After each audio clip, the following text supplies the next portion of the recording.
خب حاج آقا نفر بعدی دکتر سالاری هستن، فوق دکترای حقوق، دکترای روابط بین الملل، دکترای علوم سیاسی دارن.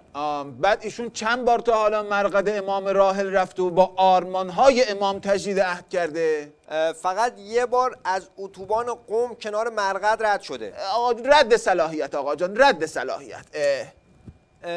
نفر بعدی 33 بار تجدید عهد با آرمانهای امام راحل کرده، 50 سال سابقه وزارت و وکالت داره، تا حالا کوچکترین تخلف مالی نکرده، 153 تا دانشگاه خارج از کشور سخنرانی علمی پژوهشی داشته. بعد ایشون تو سخنرانی هاشون چفیه هم مینداخته دور گردنش؟ نه خب سخنرانی علمی دانشگاهی بوده. رد صلاحیت آقا جان، رد صلاحیت. بله بله. نفر بعدی 56 بار تجدید میثاق با امام کرده، همیشه هم چفیه گردنش، حتی شبا تو خوابم چفیه داره.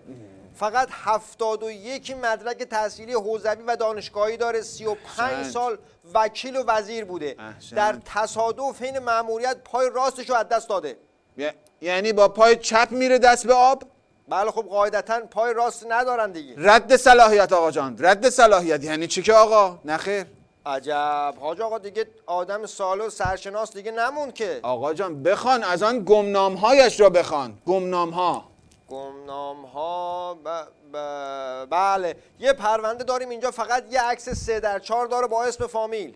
بعد شغلشون چی هستشون؟ از عکسش گویا آخونده. احسنت تایید صلاحیت. ولی تو اختلاس پدیده شاندیز جز متهماسا.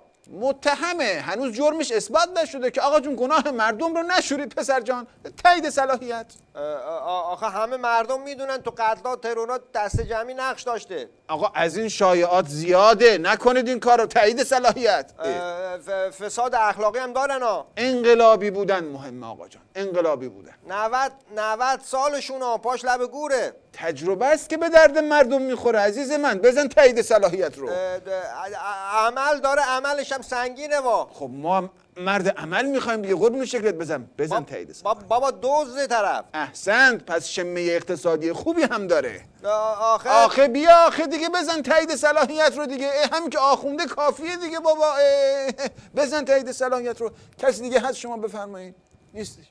شما چی؟ نداره. بله.